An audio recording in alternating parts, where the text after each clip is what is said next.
So the next thing we're covering is back stitches, okay? As you can see, this is from that handout I gave you guys. It is on page 10, and it is kind of like halfway through. So third page in, backside. The backstitch. The backstitch is used to secure permanent stitching. So if it's a permanent stitch, that means it's going to have, that's correct, a knot. It'll have a knot at the beginning and the end. The stitch looks like machine sewing on the top side, but on the opposite side, the stitches stagger or overlap. Use 2 pieces of prepared muslin for the sample. So we are using our dancing avocados. So what it happens is you insert the needle and you take a stitch, just like we did with even sewing, right? And then you insert the needle again in the fabric at the beginning of the first stitch. So this is to start, okay? And you'll bring out the next stitch like a length ahead. So you're going to go, you basically will end up stitching back on itself to create the stitching. And then for the next stitch, you'll insert the needle at the end of the last stitch and bring it out for the next stitch ahead. Continue working until you get all the way to the end, and then you'll secure the thread at the end of the seam with 2 stitches through the same holes.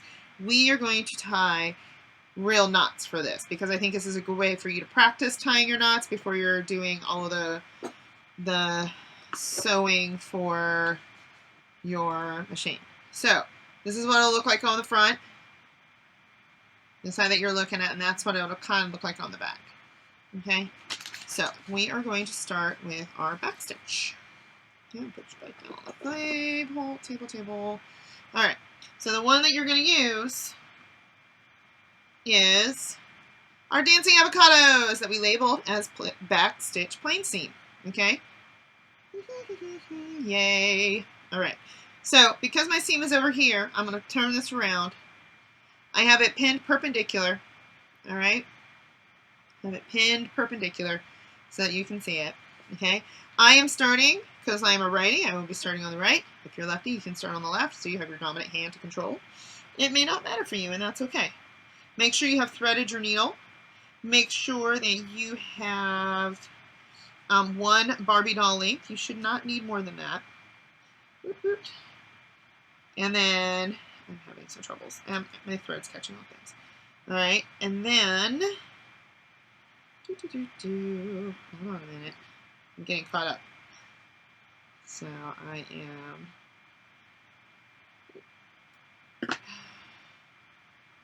make sure you tie that knot. Make sure one is a little longer than the other. Okay. So your first stitch, it's going to start at the end. Okay. And so you want to know what that length is going to be. All right. So you're going to make it kind of small because this is going to be making a seam. So you're going to pull that. And I have tied my knot already, so I'm just going to go ahead and pull it to my knot. All right.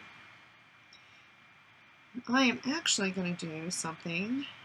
I have a little bit too much thread, so I'm going to purposely make my short so you can see how to start and stop another one. Okay, so pull that thread all the way. So now I have, pull it closer to the middle, I have started my first one. Notice it's smaller than my sample had been, okay? So now I'm going to come back all the way to where I started.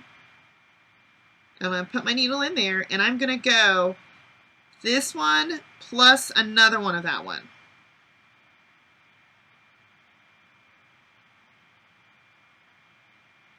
Okay, so you might even want to make these stitches even a little bit smaller than what I've made this one. I'm trying to make sure you can see it, but they can be as long or short as needed. Okay, so you definitely want to watch your tension. You can see what happens if I pull this too tight. It starts to do that bubble thing, okay? So now I've got a stitch here, and it's past it just a little bit. So now, that every single stitch after that is going to be just the same. So I'm going to stitch it. I'm going to go back in to fill in this hole with my thread. and I'm going to go past it. I'm staying on the line. Okay.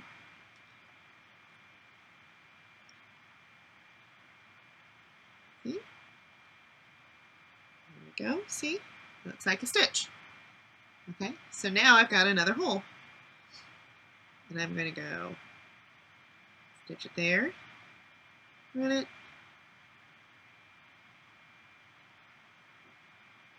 And pull it. Okay.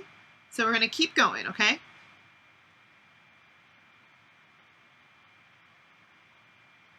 See how that pin kind of gets in the way? Sometimes you can get above it, but I'm just going to move it out completely out of my way.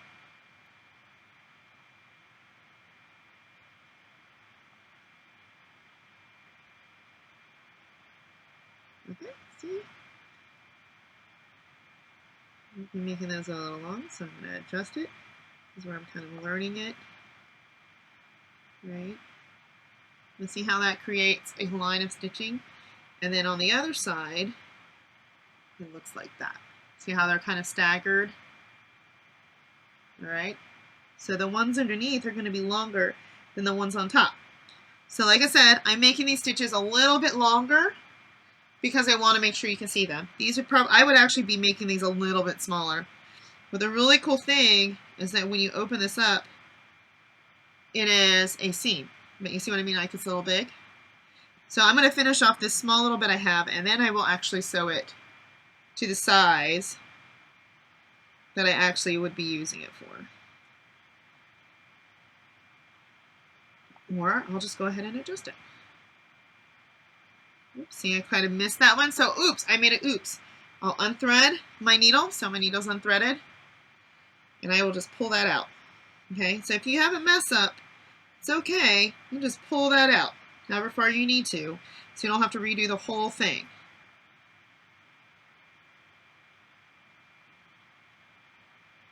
So I'm rethreading it.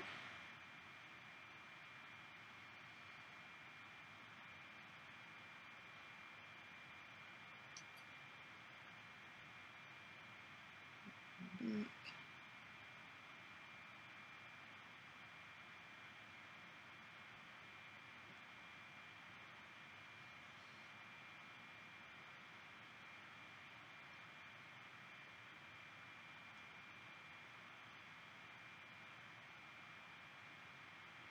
Yep, see? It'll go back on itself. So that's why it's called the back stitch. You go in behind where you just came out by a stitch length. And then you go past where you had come out for your new one, a stitch length ahead of it. So you're still moving forward, but you've got to go back a little bit to make sure it's secure. So you pull that out of the way so things don't get tangled.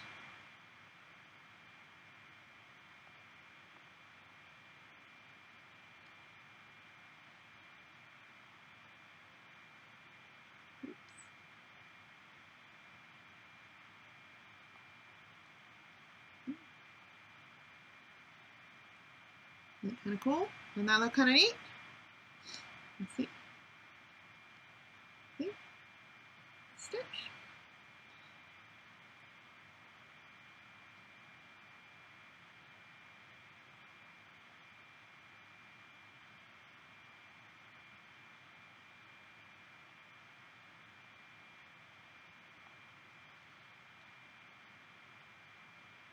And for this, it's also okay if you want to hold it like this to do it. That might be more comfortable. Okay.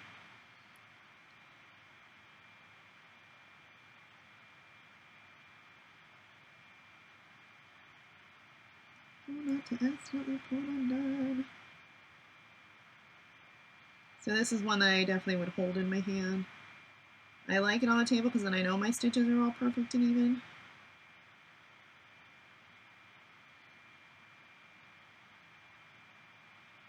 Okay, don't wait until, now in the instructions in the handout it says you can just go, just do a couple of stitches back on itself. And yes, that is valid, but since we're going to be doing bags, I'm going to make sure that sucker stays.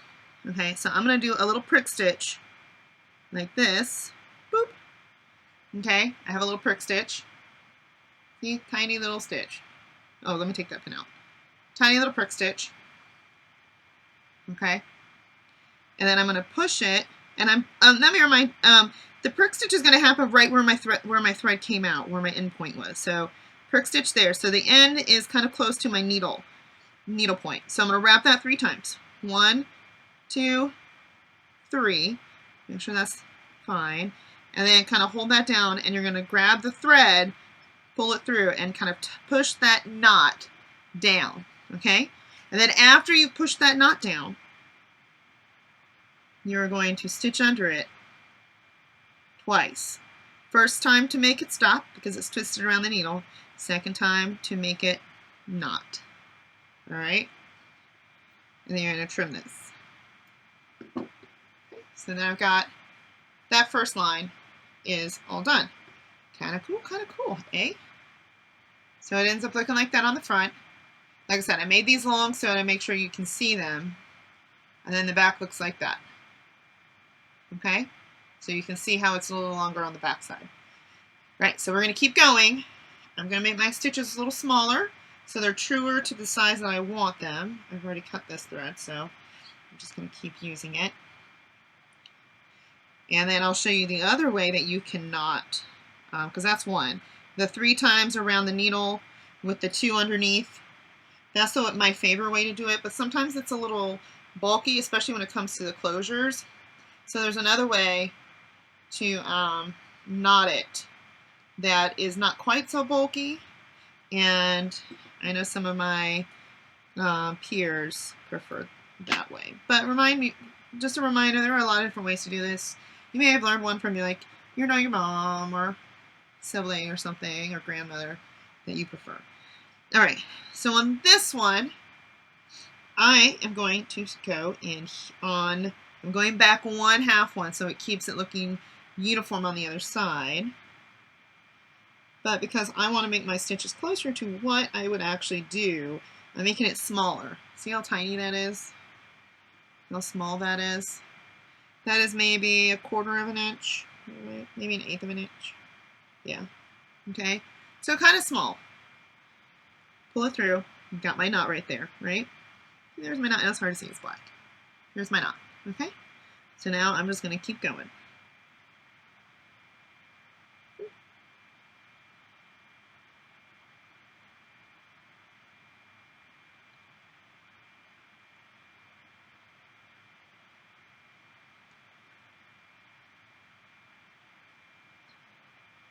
It helps to keep some tension on it.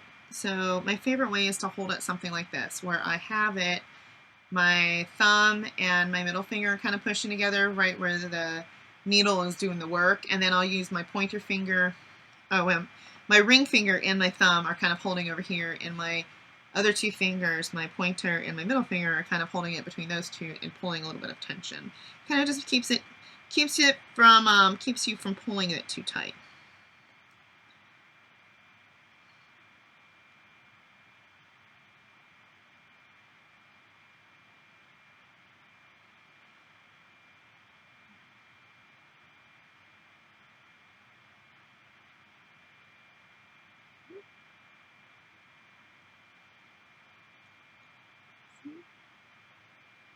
And I highly suggest you can draw your lines on one side of your fabric when we get ready to do the bag. You'll see what I mean when I do the instructions. And then that way you can just follow the line.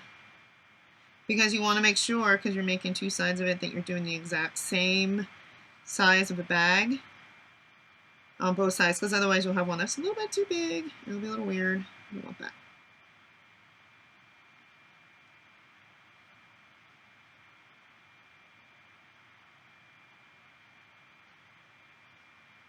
See, you start getting the hang of it. It's been a while since I've been able to do this. I do a lot of my stuff by machine, but for the SCA, I do SCA, historical, reenacting, and stuff like that. So I don't get to sew so much because I'm usually dancing, but same thing. So here you can see the difference, how much smaller that is than Here we go. See how much smaller this one is compared to that side? Just a little bit. Okay. So we're going to keep going. It's not by much. But... So come on. Come sew with me. Just remember we're going back on itself, hence this the name for the back stitch is the back stitch because you stitch backwards a little bit. One step forward because one step back equals 2 steps forward. So get rid of this pin. Oops. See how this tried to knot? We don't want that. So you kind of pull on it a little bit, figure out why it knotted up. See how this is trying to like do weird things? See how it's looping itself? You want to fix that before you go any further. Alright? Right now it's not a big deal, but it would be a big deal if I were to leave it alone. Okay? I also have my finger under there so I can feel what my needle is doing.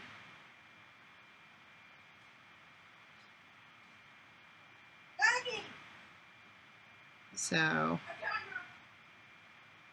sorry, you probably just heard my son retrieving my dog.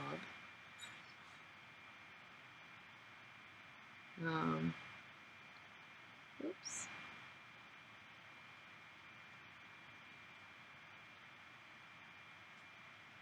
And then we're just going to keep going, keep sewing, keep sewing.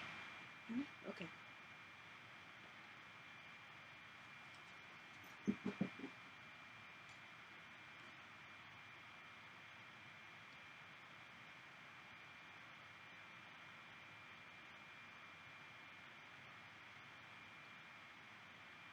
See how I got it caught a little bit? So then I just tugged on my needle and it pulled it back out. You see how that is? It's not perfectly straight, it's hand sewn, but it stays on the line as long as it's not something all wackadoodle. If it was out here, that would be so not okay. Anything that's off the line is not okay. It's going to create so much problems. So make sure you stay on the line. Oops, that was my needle threader. It wants to be more involved apparently.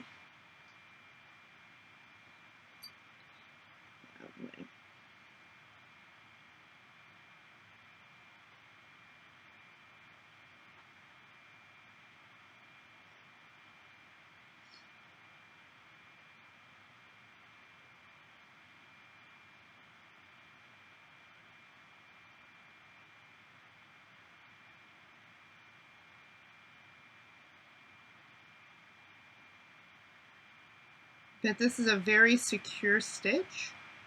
It won't go anywhere. If you were to do just a plain old running stitch like flatlining, it won't hold up as nicely as this back stitch will. See, I got that tail. So if you take just your needle, if you're holding just your needle part, and you pull it, it will make it so that you can keep sewing single thread. Because if this becomes doubled, you're wrong. It's incorrect. That's not the way we're doing this project.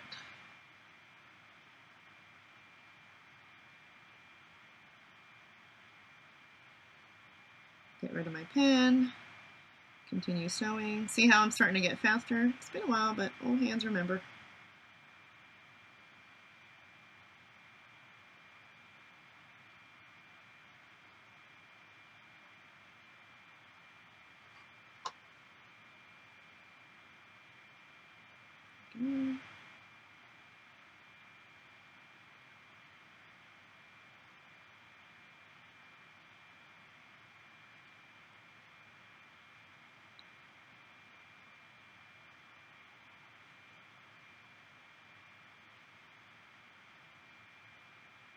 Sewing.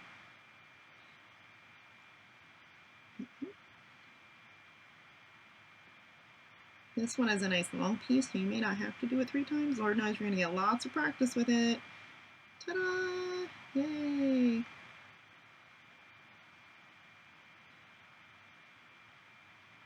And once you've learned this stitch well enough, you can probably go ahead and jump over to the bag a little bit once I get those videos up and start assembling parts of it. But not until we get the pocket covered, and that needs to be done. It can be done with this, and I'll show you how to do that, but you need to know how to do the slip stitch. in the cross stitch first. Oh, maybe this just a slip stitch.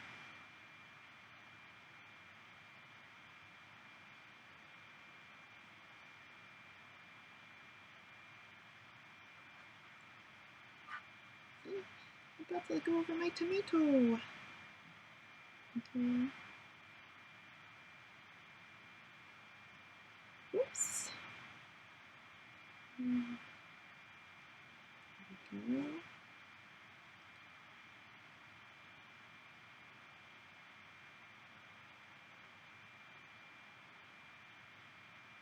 Like I said, if you find out you messed up, then you can just unthread with my needle only and pull out those stitches to the point that you messed up, and just that way you don't have to redo the whole thing. Because if you get almost done and then you mess up something, that would suck. So yeah, I would just, if you mess up, just unthread.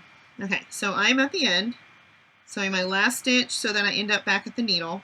Okay, so go ahead and pull that through. Okay, and then what you're going to do is you're going to do a little prick stitch.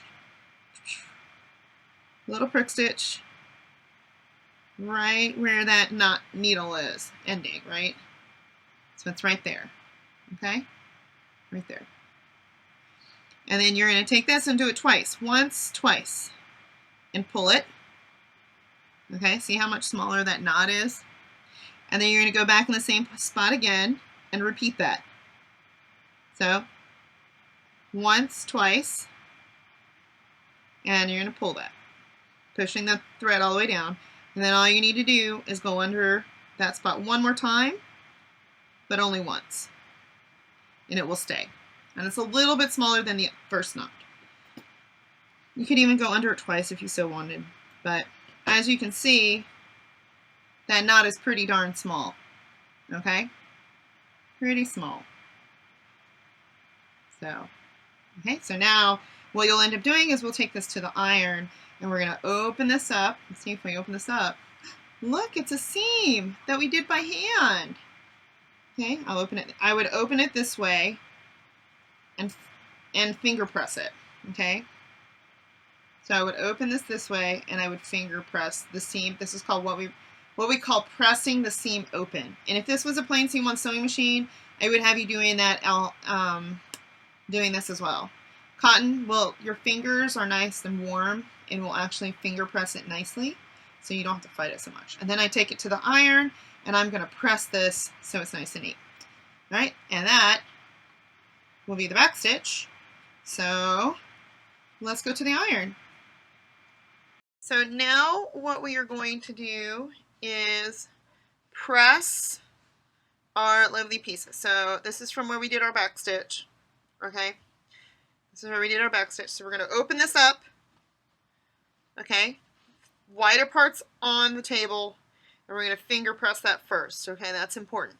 Finger pressing it makes it so much easier when you get ready to do it. You want to make sure that it's all the way to the seam. That's why it's important if you have a line to follow, it makes it easier to make sure your line is going to be straight.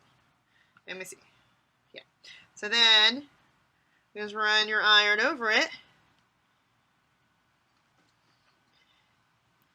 I like to make sure everything's all pretty. So there's that. And then there's this one.